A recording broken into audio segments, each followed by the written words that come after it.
Buenos días, tardes o noches. Hoy les traigo un fanfic en el que he estado trabajando junto con la ayuda de una IA, espero les guste. Sin más preámbulos. DXD. Las crónicas de un hombre sin fe. Capítulo 4. El sonido de la lluvia golpeando contra las inmensas ventanas de la mansión era el único requiem por los caídos. En el centro de la lujosa oficina, sobre una alfombra persa empapada en un charco espeso y oscuro, yacía el cuerpo de un hombre de mediana edad. Su rostro, congelado en una máscara de terror absoluto, miraba fijamente al techo sin vida. Era un hombre importante, rico y respetado. Era el esposo de la actual directora de la prestigiosa Academia Kuo. Y sobre él, erguido como una estatua esculpida en hielo, estaba su asesino.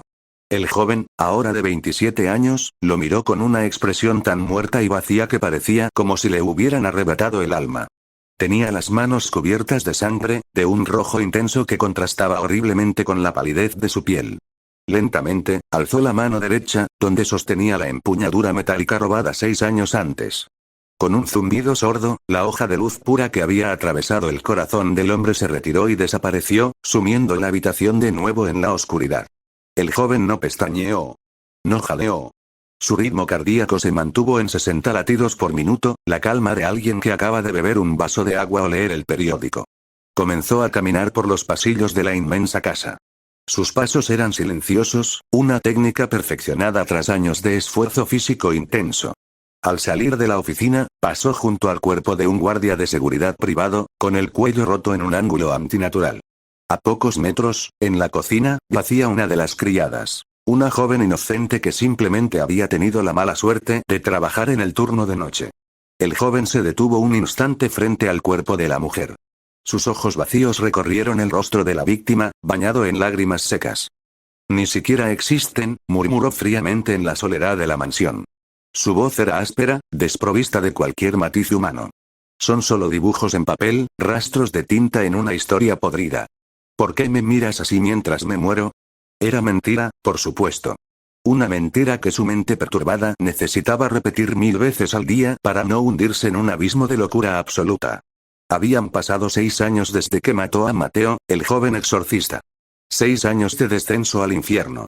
Durante ese tiempo, se había convertido en un espectro errante, cazando y asesinando tanto a escoria criminal, violadores, yakuza, asesinos, como a personas completamente inocentes que se cruzaban en su camino.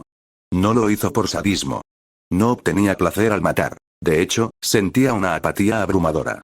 Lo hizo con un propósito terriblemente lógico: extinguir su intención asesina. En el mundo sobrenatural, el Saki, la intención de matar, o sed de sangre, es como un faro cegador. Los demonios de alto rango, como Rias Gremori, podían percibir la presencia de un asesino a kilómetros de distancia simplemente por el instinto y la malicia que emanaban. Si el joven quería decapitar a la princesa del clan Gremori, no podía odiarla en el momento del golpe. No podía sentir ira, venganza ni adrenalina. Tenía que matarla con la misma indiferencia con la que un jardinero poda una rosa marchita. Para alcanzar ese estado de vacío absoluto, matar a un ser humano debía volverse tan mundano, rutinario y aburrido como respirar. Había derramado ríos de sangre, tanto de justos como de pecadores, solo para entrenar su mente. Y ahora, de pie en aquella mansión masacrada, lo había logrado. Era el depredador perfecto. Un vacío andante. Se acercó a un espejo en el pasillo y contempló su reflejo. Sus ojos, enmarcados por unas gafas discretas que le conferían un aire intelectual, no mostraban remordimiento alguno. Su postura, rígida por el daño permanente en sus articulaciones tras incontables miles de repeticiones de Batojutsu, le daba un aspecto elegante y digno. Debajo de su camisa, la lente negra seguía colgando sobre su pecho, fría y silenciosa, devorando cualquier rastro de aura o anomalía que pudiera delatarlo ante el mundo sobrenatural. El joven que lloraba por su madre, que alimentaba a una niña llamada Akeno con caramelos de fresa y que enviaba cartas a un universo inalcanzable, había muerto para siempre.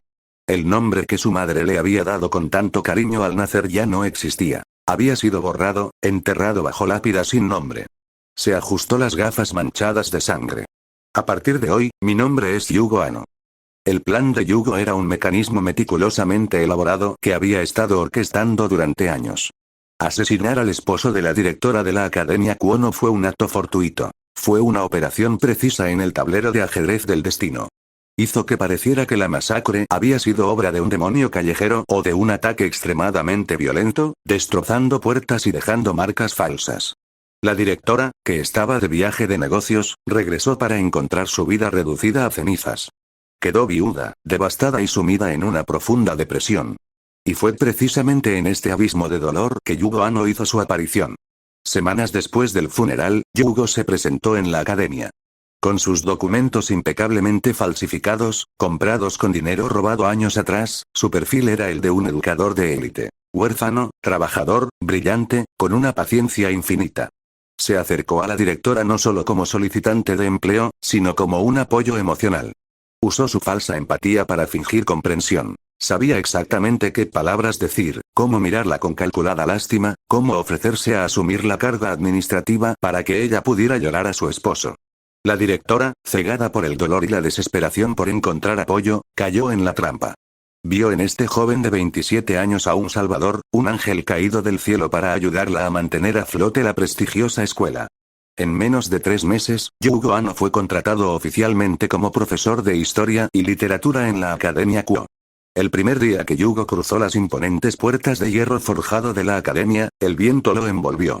Admiró los majestuosos edificios de ladrillo, los jardines impecablemente cuidados y la fuente central. Aún era una academia solo para chicas. El sistema de educación mixta todavía no se había implementado. Cientos de chicas con elegantes uniformes escolares paseaban por los pasillos, ajenas a la bestia que acababa de entrar en su santuario. Yugo caminó hacia la sala de profesores. Su radar interno, agudizado por la paranoia y el entrenamiento, escudriñó los alrededores. No percibió nada fuera de lo común. El edificio del Club de Investigación Oculta, la vieja estructura de madera en el bosque detrás de la escuela, estaba vacío y cerrado con llave. Todavía no han llegado, pensó mientras firmaba su libro de registro con una caligrafía impecable. Ni los Gremori ni los Citri. Este territorio es mío para mí solo.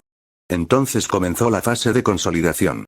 Yugo sabía que cuando los demonios llegaran y establecieran su base de operaciones en la escuela, Sona Citri, o Souna Shitori, examinaría minuciosamente a cada miembro del profesorado. Si era un don nadie sin contactos, o alguien solitario y sospechoso, Sona lo vigilaría de cerca. Por lo tanto, necesitaba construir un escudo social invulnerable. La devoción absoluta de los estudiantes y el personal. Yugo construyó su fachada maestra. La del profesor Tsundere. En sus clases, era la personificación del rigor y la frialdad. Su voz monótona de barítono exigía disciplina absoluta.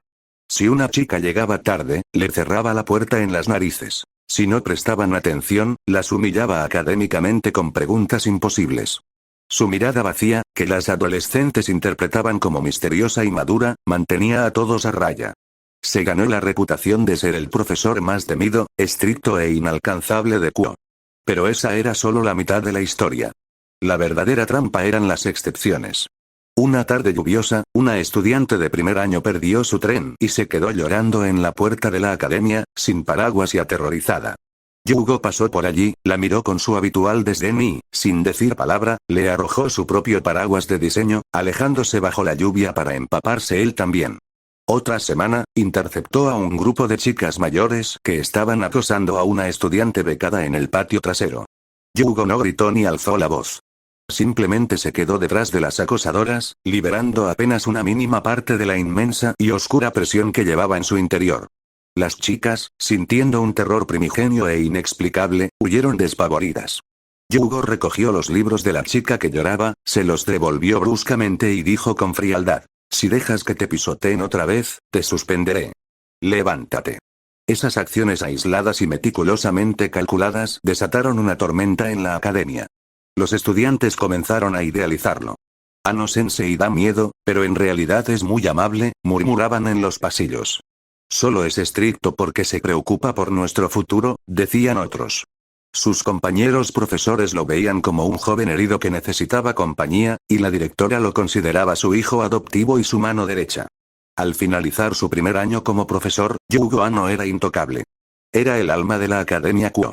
Las alumnas lo adoraban en secreto, los profesores lo respetaban profundamente y la junta directiva lo consideraba indispensable. Y mientras todo esto sucedía, mientras recibía cartas anónimas de admiración en su casillero, chocolates en el día de San Valentín y reverencias respetuosas en los pasillos, Yugo permanecía sentado en su escritorio, con la mirada perdida en el vacío, sintiendo un inmenso disgusto y aburrimiento. Patético, pensó mientras tiraba los bombones artesanales que un estudiante había preparado durante horas. No son más que líneas de código en un mundo enfermo. Marionetas bailando en un escenario de papel. Me adoran y no tienen ni idea de que mis manos están manchadas con la sangre de decenas de personas como ellos. Esa noche, cuando la academia estaba desierta, Yugo caminó hacia el edificio abandonado del club de investigación oculta. Se detuvo frente a la estructura de madera, con las hojas secas crujiendo bajo sus zapatos. Deslizó la mano bajo su camisa y acarició el cristal negro que palpitaba contra su pecho, la misma piedra fría que lo hacía invisible para los dioses. Luego, su mano se deslizó hacia el interior de su chaqueta, acariciando la fría y cilíndrica empuñadura de su espada de luz. Contempló el cielo estrellado de Kuo, un cielo que algún día se teñiría de carmesí con la sangre de los demonios. Solo quedaban unos pocos años. Pronto, la junta directiva anunciaría la transición de la academia a un sistema mixto. Pronto, un idiota de cabello castaño llamado Issei Oudou pondría un pie en estos terrenos. Pronto, la princesa de la ruina y la heredera Sitri reclamarían esta escuela como su territorio, creyéndose dueñas absolutas de todo lo que veían. Y no sospecharían nada. Verían a Yugo Anno, el profesor estricto y frío, pero profundamente querido por todos. Lo examinarían con su magia y solo verían a un humano común, desprovisto de energía mágica o intenciones asesinas. Le sonreirían, se inclinarían ante él, lo llamarían sensei. Le permitirían entrar en sus espacios personales, le darían la espalda sin pensarlo dos veces. Yugo Anno sonrió en la oscuridad del bosque. No era una sonrisa de alegría, sino una mueca macabra, una grieta en su máscara humana que revelaba al verdadero demonio que habitaba en su interior. El escenario estaba preparado. La trampa estaba tendida. Ahora, solo tenía que sentarse y esperar pacientemente a que su presa, esos ingenuos protagonistas que le habían robado la realidad, entrarán por su cuenta al matadero. La primavera en Japón siempre traía consigo una atmósfera de renacimiento empalagoso. Los pétalos de los cerezos caían como nieve rosada sobre los inmaculados patios de la Academia Kuo, llevados por una cálida brisa que parecía prometer nuevos comienzos y un futuro brillante. Para los cientos de jóvenes estudiantes que cruzaron las puertas de hierro forjado aquel día, el mundo era un lienzo en blanco rebosante de esperanza. Para Yugo Anno, de pie en la entrada principal con un impecable traje oscuro y una lista de asistentes en la mano, el mundo no era más que un matadero decorado con flores. Había pasado otro año. 7 inviernos desde que el universo lo había arrojado a este infierno. 7 años de erosión mental, de sangre derramada en las sombras, de huesos rotos y de un entrenamiento tan inhumano que había convertido su propio cuerpo en un arma de un solo uso. Buenos días, Anno Sensei. Lo saludaron un grupo de estudiantes de segundo año, haciendo una reverencia con entusiasmo y con las mejillas ligeramente sonrojadas. Buenos días, señoritas. No olviden consultar los tablones de anuncios para encontrar sus nuevas aulas. No toleraré ninguna tardanza el primer día, respondió Yugo. Su voz era la personificación de la profesionalidad. Estricta, profunda, pero con un sutil toque de calidez artificial que enloquecía a las alumnas. Mientras las chicas se alejaban riendo y susurrando sobre lo increíblemente estoico que parecía el profesor, Yugo mantuvo su postura rígida. Sus ojos, 2 abismos negros desprovistos de cualquier chispa de vida, escudriñaron a la multitud de estudiantes de primer año que entraban al edificio. Y entonces, la vio. No necesitaba girar la cabeza. No necesitaba mirar directamente. En un mar de cabello negro, castaño y rubio teñido, aquel color era una aberración visual imposible de ignorar. Un rojo carmesí absoluto, brillante y antinatural, que ondulaba suavemente bajo la luz del sol matutino. Rías Gremory había cruzado el umbral. El corazón de Yugo no se aceleró. No se le cortó la respiración. El opaco cristal negro que descansaba sobre su pecho, oculto bajo su camisa blanca y corbata, absorbía cualquier mínima fluctuación en su aura antes de que pudiera siquiera surgir. Su mente, entrenada en el arte de la apatía sociopática, registró la presencia de la heredera demoníaca con la misma indiferencia con la que uno se percataría de una errata en un libro antiguo. Rías caminaba con gracia aristocrática, rodeada de un aura de superioridad que los humanos a su alrededor percibían inconscientemente, apartándose para dejarla pasar. Junto a ella, como un perro guardián silencioso y elegante, caminaba otra figura cuyo eco resonaba en lo más profundo de la mente quebrantada de Yugo. Akeno y Mejima. Yugo los observaba de reojo mientras firmaba el pase de entrada de un estudiante distraído. El fin del mundo acaba de comenzar, pensó con frialdad.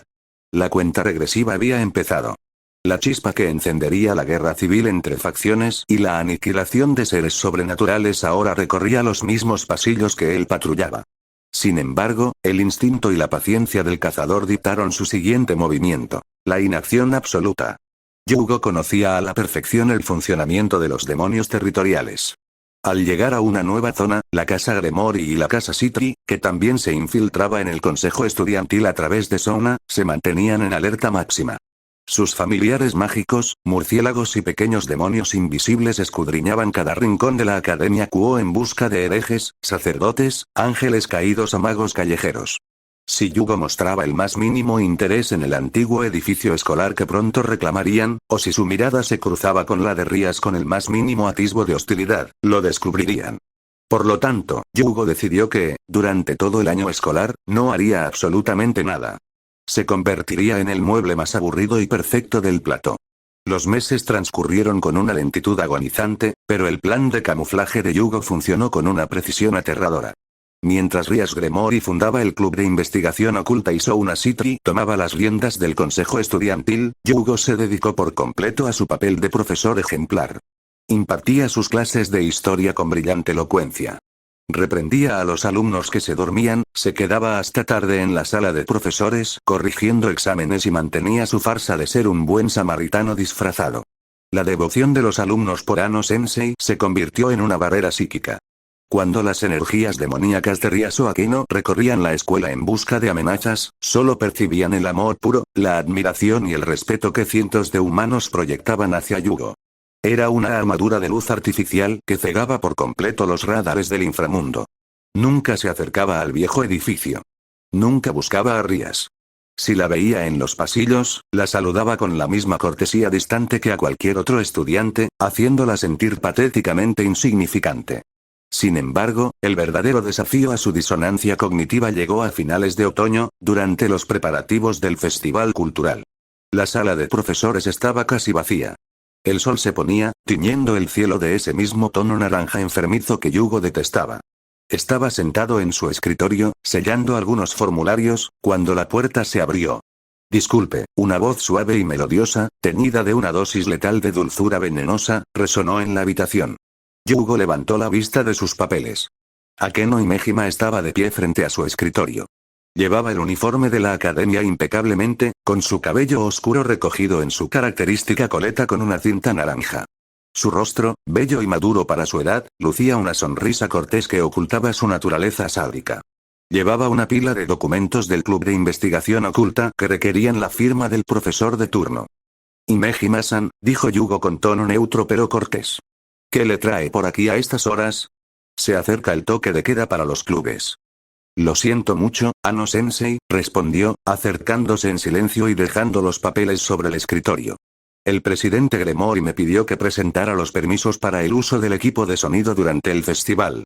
Sabemos que es tarde, pero esperábamos que pudiera conseguir que los sellaran. Yugo tomó los papeles. Mientras los revisaba, sintió la mirada de Akeno sobre él. Ella lo estaba analizando. Los demonios siempre analizaban a los humanos importantes. Por una fracción de segundo, la memoria fotográfica de Yugo superpuso una imagen sobre la adolescente que tenía delante. Una chica esquelética, empapada por la lluvia, cubierta de barro y sangre, temblando de terror en la trastienda de una tienda de conveniencia, aferrando con manos temblorosas el envoltorio de un caramelo de fresa. Akeno. La niña a quien le había dado su propia ropa. La niña a quien le había contado cuentos en español para ahuyentar a los monstruos de las tormentas. El único rayo de luz en los meses más oscuros de su miserable supervivencia. Yugo levantó la vista y sus ojos se encontraron con los de ella. Akeno parpadeó. Una extraña sensación le recorrió la columna, un escalofrío fugaz, como una pluma de hielo rozándole la nuca.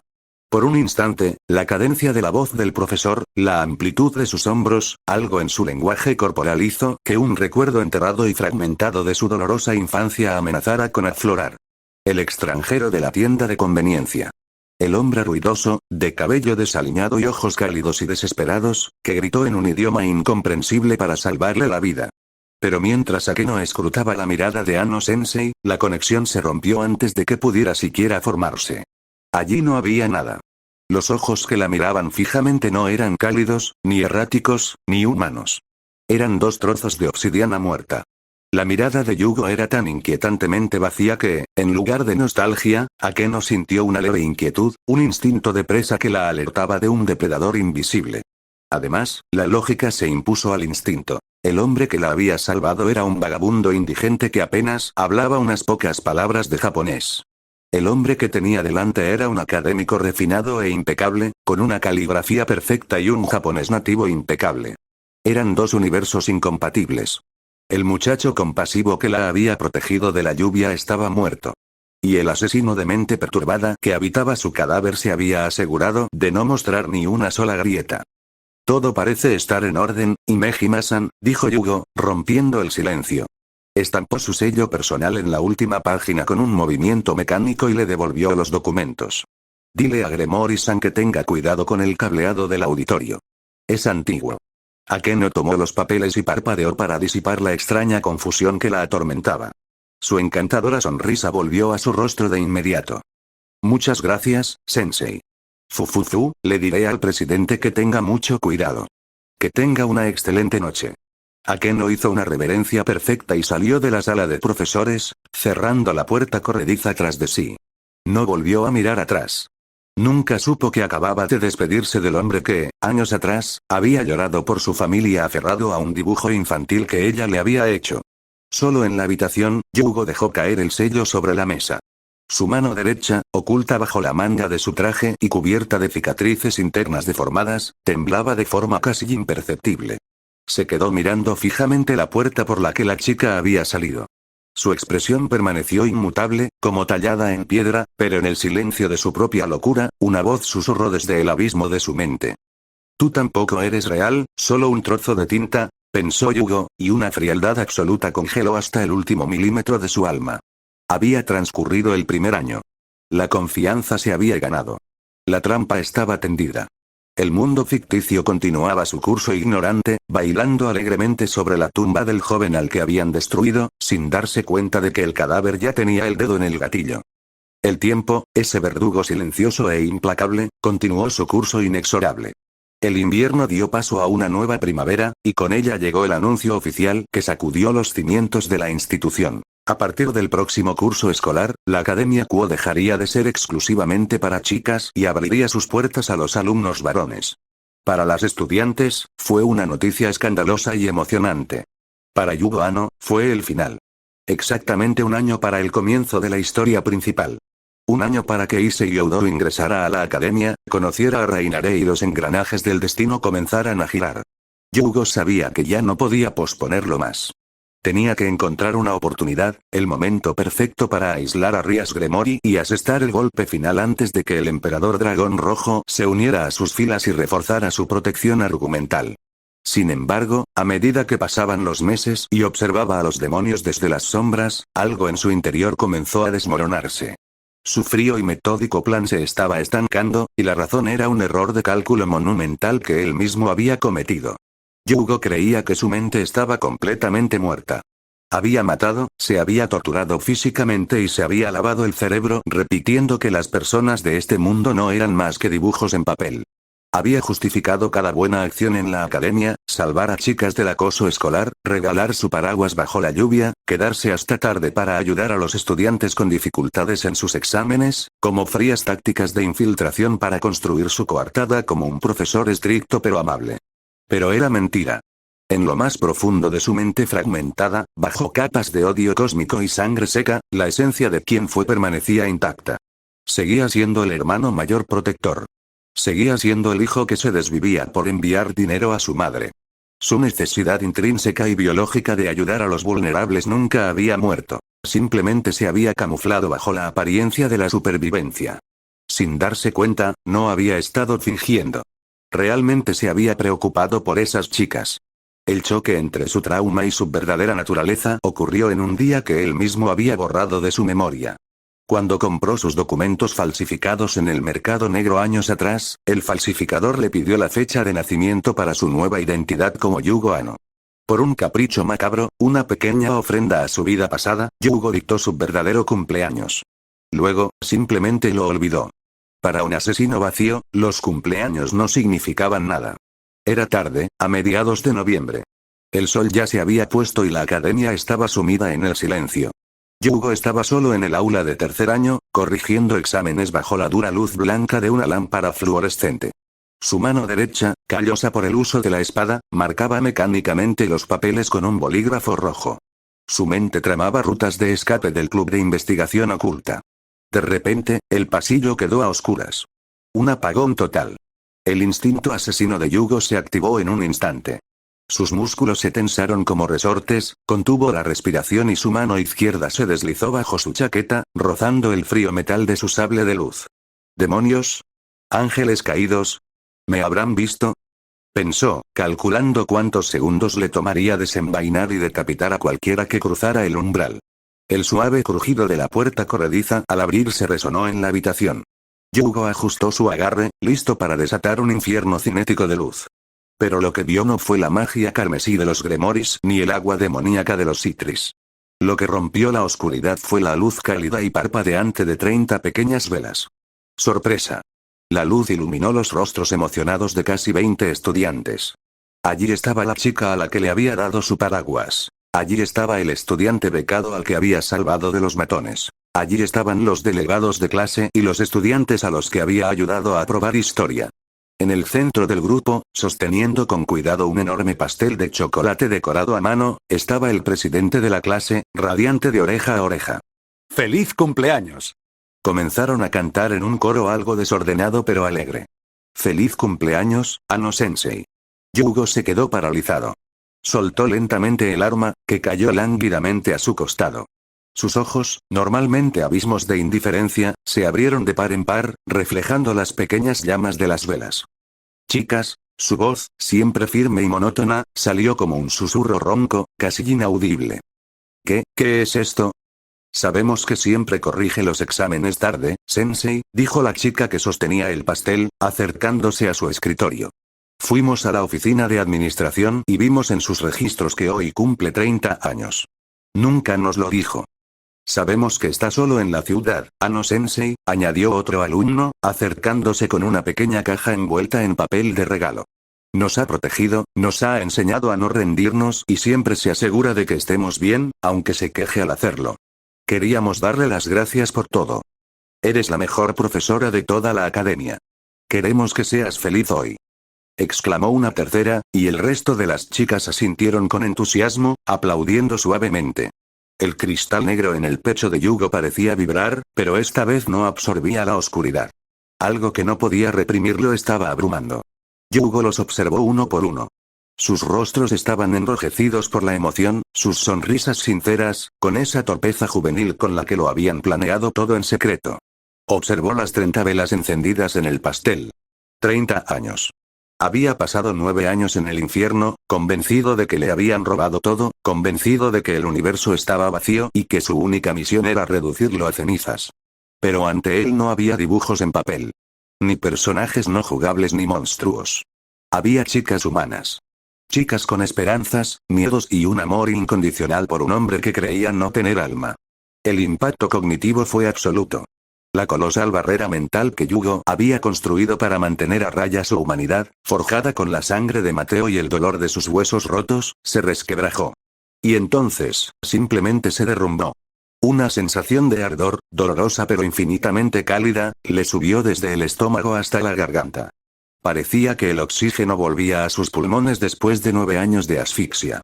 Ante la mirada atónita de sus alumnos, el inflexible, aterrador y frío profesor Anno bajó la cabeza. Los cristales de sus gafas se empañaron. Entonces, una sola lágrima, espesa y silenciosa, se deslizó por su ojo derecho, recorriendo su pálida mejilla antes de caer sobre el escritorio de madera. ¿Ese sensei?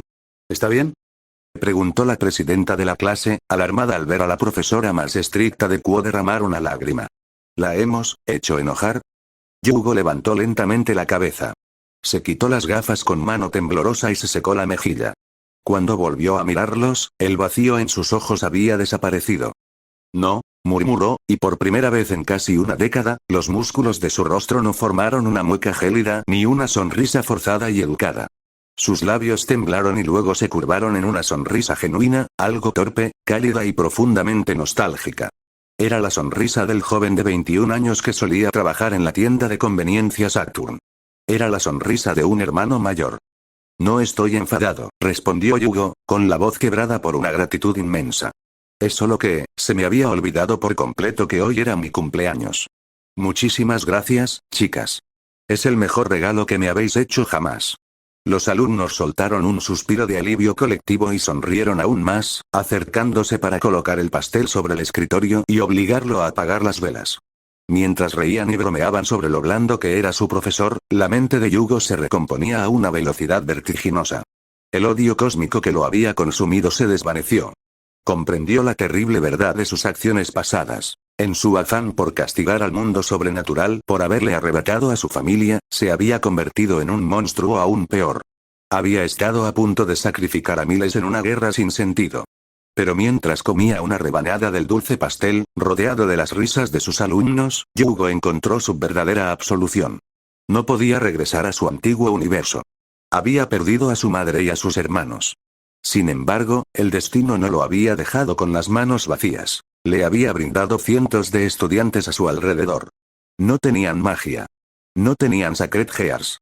Si los demonios, como Ria Sosona, o los ángeles caídos decidían que estas chicas eran prescindibles, las borrarían de la faz de la tierra o alterarían sus recuerdos sin dudarlo. El mundo sobrenatural las veía como simples juguetes. Pero no lo hizo. Los protegeré, pensó Yugo, y esta vez, su determinación era como el acero templado, no como el hielo quebradizo. Ya no me importa la historia original. Ya no me importa destruir el canon por venganza. Si algún maldito demonio, ángel o dios intenta dañar a un solo estudiante de esta academia, le cortaré la cabeza. El agua salía a chorros de la ducha, pero estaba helada. Yugo no sentía el frío. Apoyó ambas manos contra los azulejos blancos del baño y dejó caer la cabeza hacia adelante. El fuerte golpe de su frente contra la pared de cerámica resonó en la pequeña habitación, apenas amortiguado por el murmullo del agua. El calor del pastel de cumpleaños, las sonrisas de sus alumnos, la luz de las velas, todo aquello había sido un faro de humanidad que atravesó la oscuridad de su mente. Pero, trágicamente, esa misma luz que le devolvió la cordura también iluminó el abismo de sus propios pecados. Al recordar que podía sentir empatía, al recordar que aún era humano, el peso de lo que había hecho en los últimos 9 años se desplomó sobre él como un rascacielos que se derrumba. ¡Zas! Se golpeó la frente de nuevo, un poco más fuerte.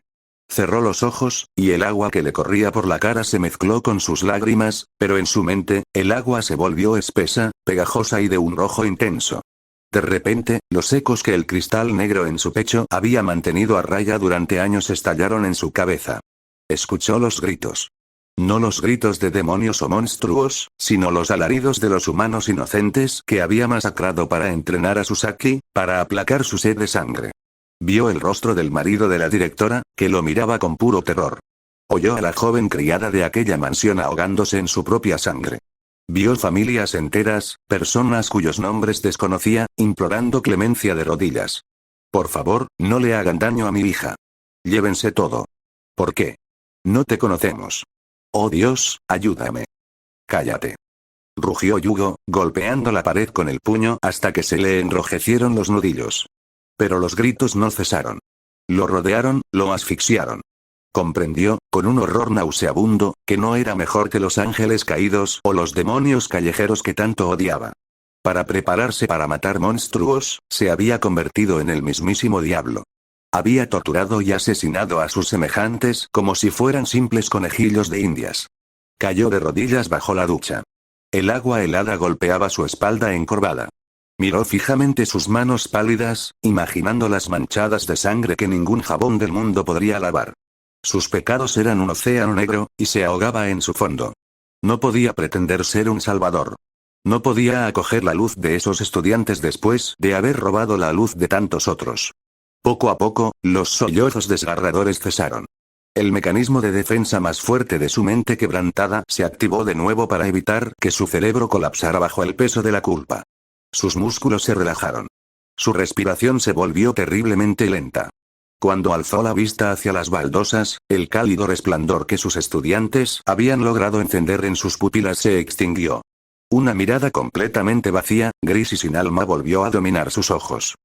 «Ya está hecho», murmuró, su voz convertida en un eco gélido en la habitación vacía. «No hay vuelta atrás. Lo siento». Los días siguientes transcurrieron en una profunda letargia. Yugo retomó su rutina como profesor estricto e inaccesible. Ignoraba deliberadamente el dolor sordo en el pecho cada vez que uno de sus alumnos lo saludaba afectuosamente. Se obligaba a verlos de nuevo como simples líneas de código, como daños colaterales, aunque le costara hasta la última fibra de su ser. Entonces, el destino, con su perverso sentido del humor, le brindó la oportunidad que había estado esperando durante casi una década. Era el crepúsculo. El sol bañaba los pasillos de la Academia Kuo con un tono anaranjado, casi rojo sangre. Las clases habían terminado y la mayoría de los clubes estaban vacíos. Yugo caminaba por el pasillo del segundo piso cuando sus agudos sentidos detectaron movimiento. Desde la sombra de una columna, observó cómo Akeno Imejima salía del aula de tercer año y se dirigía a las escaleras, cargando una pila de documentos hacia el despacho del director. Su andar era sereno. No había otros miembros del séquito de Gremory cerca. Kiba y Koneko aún no formaban parte de la rutina habitual. Rias Gremory estaba sola. Era el momento perfecto.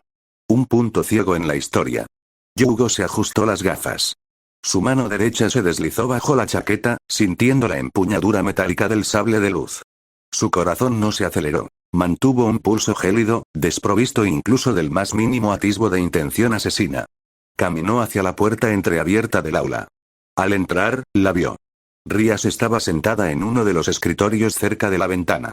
La brisa agitaba su cabello carmesí.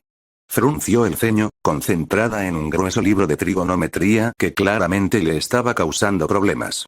Era la misma imagen, la misma escena que él había visualizado y revivido en sus pesadillas. «Gremory-san, ¿sigues aquí?», preguntó Yugo, adoptando su impecable tono de profesor. Rias alzó la vista, sorprendida, y sus hermosos ojos azul verdosos lo reconocieron al instante. Se aclaró la garganta y sonrió cortésmente. «Ano-sensei. Sí, me quedé para terminar algunos ejercicios. Las matemáticas humanas pueden ser bastante peculiares. Si tienes algún problema, puedo repasar los pasos», ofreció, acercándose lentamente a su escritorio con pasos silenciosos. Rias no sospechaba nada. Era solo su profesor, un humano común y corriente. Le hizo un hueco y señaló el libro. Yugo estaba a su lado, con una mano apoyada en la mesa como si leyera las ecuaciones. Con la otra mano, oculta a la vista del demonio por su propio cuerpo, sujetaba con fuerza la empuñadura de su arma. Su mente fría calculó la secuencia con una velocidad aterradora. Un segundo. Solo necesito un segundo. Dibujo, activo la luz y corto en un ángulo de 45 grados desde la base de su cuello. Su cabeza caerá sobre el escritorio. Desde ese momento, el plan quedó trazado. Tomaría la cabeza de la hermana del rey demonio, la envolvería, abandonaría la ciudad esa misma noche y buscaría a Cocabiel, el sanguinario líder de los ángeles caídos. Le presentaría la cabeza como trofeo. La furia de Sircex Lucifer sería absoluta. Ángeles y ángeles caídos serían arrastrados a una matanza indiscriminada. La guerra de las tres facciones se reanudaría con una violencia apocalíptica, rompiendo los sellos divinos y desatando finalmente a la bestia del fin del mundo, Triexa. El mundo que lo había secuestrado, el mundo de la magia arrogante que le había robado a su familia, quedaría reducido a cenizas. El cielo se oscurecería y los demonios arderían. La venganza perfecta. Apretó el agarre. Sus músculos se tensaron, listos para la explosión cinética del Batojutsu. Solo hazlo. Pero entonces, su cerebro traicionero y parcialmente reconstruido lo obligó a afrontar las verdaderas consecuencias de la guerra que estaba a punto de desatar. Si liberara a Triexa, si el mundo quedara reducido a cenizas, las llamas no solo consumirían a los demonios. El fuego apocalíptico devoraría la Academia Kuo. Devoraría a la chica a la que le había dado el paraguas. Devoraría a la presidenta de la clase que le había horneado el pastel con sus propias manos. Devoraría a cada uno de los estudiantes que lo habían admirado con respeto, que habían confiado en él, que le habían ofrecido una sonrisa cuando creía que su alma había muerto. Los gritos de sus alumnos que ardían vivos se mezclaban con los gritos de sus víctimas anteriores. El cuerpo de Yugo se paralizó. La mano oculta que sostenía el sable de luz comenzó a temblar violentamente. Un sudor frío le perlaba la frente. El abismo en sus ojos contrastaba fuertemente con el amor paternal que sentía por sus alumnos. Comprendió la terrible verdad. Matar a Rias significaba destruir el universo, y destruir el universo significaba matar lo único bueno que le quedaba. ¿Sensei?, preguntó Rias, al notar que el hombre llevaba demasiado tiempo mirando el libro. ¿Está todo bien? ¿Hay algún error grave en la ecuación? La voz del joven demonio, genuinamente confundida, lo sacó de su trance. Yugo parpadeó, respiró hondo y sintió que su alma se hundía. Aflojó el agarre de la empuñadura de la espada. Sus dedos se separaron, rindiéndose al peso aplastante de su propia humanidad. No, murmuró, con la voz un poco más ronca de lo normal. Señaló un número en la hoja de papel con un dedo tembloroso. Te equivocaste con el signo del coseno. Corrígelo y la ecuación se resolverá sola. Oh, tienes razón. Qué despistada soy. Rias rió suavemente, tomando su lápiz para corregirlo. Muchas gracias, Ano-sensei. Yugo se enderezó. Parecía haber envejecido 10 años en esos 10 segundos. Su mirada inexpresiva se fijó en el rostro de la chica a la que había jurado matar. Ella le sonrió agradecida. Deberías irte a casa, Gremory. Se está haciendo tarde, dijo, dándose la vuelta antes de poder ver la absoluta desesperación en su rostro. Lo haré, sensei. Nos vemos mañana. Yugo salió del aula. Caminó por el pasillo, oyendo a Rias recoger sus cosas y marcharse en dirección contraria, bajando las escaleras hacia el club. La había dejado vivir. Había fracasado. El gran artífice del fin del mundo, el monstruo que había asesinado a exorcistas y civiles para alimentar su odio, se había acobardado ante el recuerdo de un pastel de chocolate. Mientras se dirigía penosamente hacia la terraza superior de la academia, la cruda realidad de su existencia lo golpeó. Ya no podía ser el monstruo calculador que destruiría el mundo de High School de XD. Su amor por sus alumnos se lo impedía. Pero tampoco podía volver a ser el ser humano bondadoso que había sido en su vida anterior. La sangre de docenas de inocentes manchaba sus manos irreparablemente. Era una anomalía. Una aberración que no pertenecía ni a la oscuridad de los demonios ni a la luz de los humanos. Era una falla en el código del universo, un fantasma atrapado en un limbo de dolor constante y autodesprecio. No merecía la salvación, y ya no deseaba venganza. Empujó la pesada puerta de metal que daba a la terraza. El gélido viento nocturno de Kuo lo azotó de inmediato, despeinándole y secándole el sudor de la frente. Caminó hasta el borde. La ciudad se extendía ante él, un mar de luces parpadeantes, completamente ajena a la guerra secreta que se libraba en sus calles. Bajó la mirada hacia el asfalto del patio trasero, un desnivel de varios pisos que garantizaba el olvido absoluto. Solo quedaba un camino. Una última oportunidad para el asesino que había recuperado su corazón demasiado tarde. Yugo Ano trepó por la barandilla de alambre. Se quedó de pie en la estrecha cornisa de hormigón, con los talones colgando sobre el vacío. Esta vez no había lágrimas. Ni pánico. Solo una paz inmensa y profunda. Perdóname, mamá. Perdóname, chicas, pensó. Con una mirada inexpresiva, desprovista de todo tormento, el joven cerró los ojos, se inclinó hacia adelante y simplemente dio un paso en el aire.